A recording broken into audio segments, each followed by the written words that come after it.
Welcome to Destination Paradise. Today we want to take a look at the Hurricane Hunter. It plays a major role in finding the center of the hurricane and forecasting. Let's go to the E.T. Joshua Airport where we'll find out more of what the Hurricane Hunter do. I'm Lieutenant Colonel John Talbot. So I'm the mission commander for this year's Caribbean Hurricane Awareness Tour. What is this all about? How does this generate and why are you here? So the Air Force, Air Force Reserve, who fly the aircraft, we partner with the National Hurricane Center, and we visit several countries every spring prior to hurricane season as an outreach trip to coordinate with the local emergency management community to allow the public to see the aircraft that is out flying into the hurricanes during the summer. So it's a goodwill outreach trip, so people are more hurricane aware. St. Vincent, I think it's a very first visit from the National Hurricane Center with this aircraft. How are we selected? Is it a long procedure? Well, there's actually a committee that meets each year, and they coordinate the locations that the trip is going to go to. So there's many islands in the chain here, so we try to visit a different one every year to allow everyone to see the aircraft. Okay, great. And tell us a bit about the aircraft. What is it? It looks like an army plane to us. It's big. Yeah, it's big. It's huge. What does it do? So this is it's called a WC-130J. The W means weather, and it's the latest version of the C-130, which is really a military cargo aircraft used all around the world. However, it's a very stable platform and a very good aircraft to do other things with. So ours has been modified to allow us to collect all this weather data. We have special sensors that are the only ones that are on any aircraft in the world or on our aircraft, and we use that data to let the Hurricane Center know what's going on in a hurricane. We have 10 of these, and they're all based in Mississippi. Okay. You go out into the storm. What's the procedure? You get your data, your barometric pressure, your longitude, your latitude. Have you? How does that information get back to the National Hurricane Center? So all the data is collected by computers, and then it goes via a satellite link in real time right to the Hurricane Center. You have an uplink on the aircraft. Yes, we have an uplink. We're directly connected with the ground station at the Hurricane Center. And how far can you go with this communication, getting back the information to the National Hurricane Center? Is there a limitation? Well, the only limitation is where in the world can we see the satellite. So the current satellite we use covers the Atlantic all the way to Hawaii. So it's a large area that we can fly in and still communicate. And this is GeoSat or another No, satellite? it's a communication satellite. Okay. You go into a hurricane. What does it feel like? So every storm is different, and it changes every hour. But generally, what happens is when you fly towards the eye, it gets very bumpy right in the eye wall, which is the most intense area. And we fly very carefully and slow to reduce the bumps. And then we go into the eye, and we release an instrument in the eye to measure the pressure on the ocean surface. And we have a sensor on one of the wings that actually measures the wind speed on the ocean. No matter where we fly, it's always measuring that. So we can produce an entire map of the hurricane, how strong the winds are, what the pressure is from the instrument we drop, and all that data flows in real time. So every storm is different, and we fly typically from 500 feet above the ocean up to 10,000 feet. It just depends on the strength of the storm, and it changes all the time. So we have to be very careful, and we have our crews are very well trained. It takes up to a year to train the folks to do this. So we're very proud. We have over 100,000 accident-free flying hours. So we've been doing this for many years, and we do it very carefully but very well also. Give us your worst experience. So this was a hurricane called Luis, and it was the early 90s, and it was by Puerto Rico, just north of Puerto Rico. When we were coming into the eye, the airplane actually descends because the pressure is lower, and it was shaking so bad I thought the rivets were going to fall out that hold the airplane together. So it was just very violent shaking. It wasn't a lot of up and down. It was just like someone was shaking you. And of course, we was successful and we did all that, but it was a little concerning. People were a little concerned that they were feeling all that shaking. But in the early days of doing this in the 1940s and 1950s, they flew a lot lower to the ocean. and there was some aircraft that never returned. They didn't know what happened to them. So yeah, it's definitely dangerous, but we try to do it very carefully, and we do it the best we can, and we're well trained, and that's really tells the whole story. The more training you have, the more experience you have. We've seen the same situations before, so we understand how to handle them, and we do it very carefully. And normally, there's always a plan B in case there's a mechanical problem, and that happens occasionally. But for the most part, these are very reliable aircraft, and that's why we use them. Very sturdy. All right, thanks a lot. Any other thing you wish to comment on?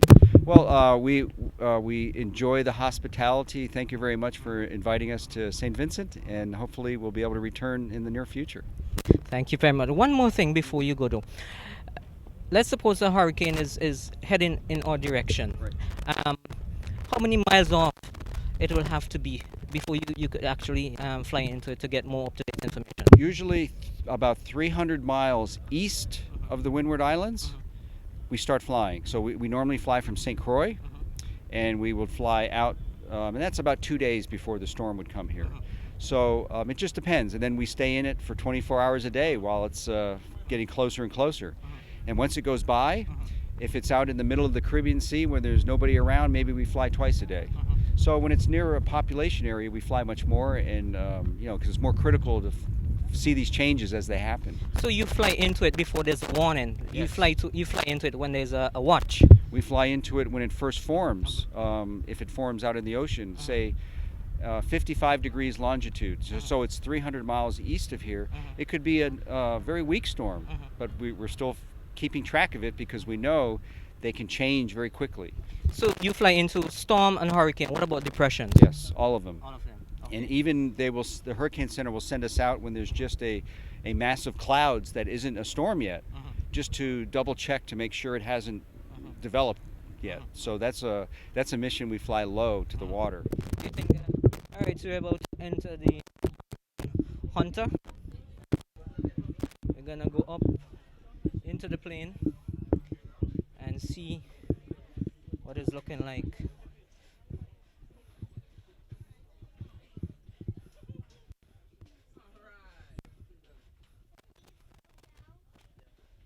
Hello.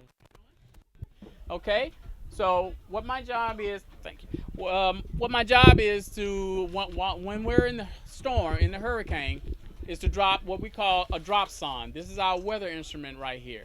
So what would happen is we would take this, which is our launch tube, insert this into the launch tube, close it up, and then shoot it out the bottom of the aircraft. So once this deploys out the aircraft, this deploys out and it free falls just like this into the storm. So while it's free falling, it has electronics in it that sends information back to my computer right here. So it usually takes about 10 to 15 minutes when we're at 10,000 feet inside the storm. So we don't actually fly above the storm. We have to fly right into it at 5 to 10,000 feet because the pressure and the strength of the storm is at the bottom, at the surface. So we have to fly into it at that level, at a safe level, where we can get the best readings of that storm. So once this instrument hits the water, we don't, like I said, we don't retrieve the sonde. The information ends. I look at that information and the pressure and everything, and the weather officer, which is Captain Toby Baker, I would send that information over to his computer, which he sits right here, and he looks over that information from the information I've gathered and the information he's gathered from the instruments on the outside of the aircraft. Once he puts that information together, he then sends that information by satellite to the National Hurricane Center. Okay, and once they receive that information, then they put that information with their computer models, and then they determine what that storm is. Explain to me the procedure going into a hurricane. You said you fly into it. Do you go up at a specific level and head down, or you go vertically into it? No, what we do is we fly at 5 to 10,000 feet. We go straight into it, but we kind of turn the nose to a certain. It's almost like crabbing. You know, if you're in a stream, a water stream, and you're trying to cross a water stream, you can't really cross it if the stream is going from left to right. You have to kind of go into it sideways. So it's what we call crabbing. So we kind of turn the plane a certain angle to go into the storm, to get into the eye of the storm, into the eye wall, to the eye, and then through the other side. Because you won't be able to go straight, because if you try to go straight, you'll be way off course. What are some of the information that you gather from a hurricane? Well, what we gather is the pressure of the storm, the temperature, the humidity, the wind speed, and the wind direction. And we put all that information together with what the meteorologist collects on the outside of the aircraft.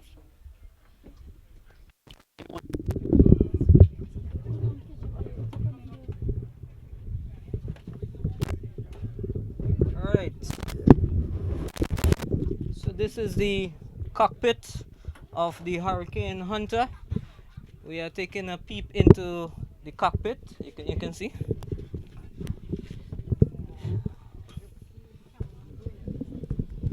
This is where the pilot sits in the cockpit of the Hercules H130C. Hurricane Hunter visiting St. Vincent for the very first time.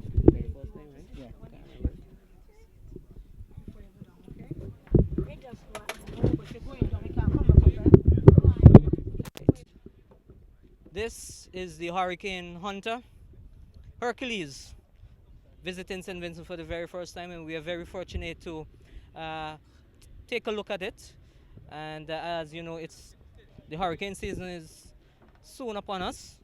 We're asking everyone to be prepared, and these aircraft is responsible for sending us the data so that we can know exactly the position of the hurricane, the barometric pressure, and all the other information that is needed for forecasting.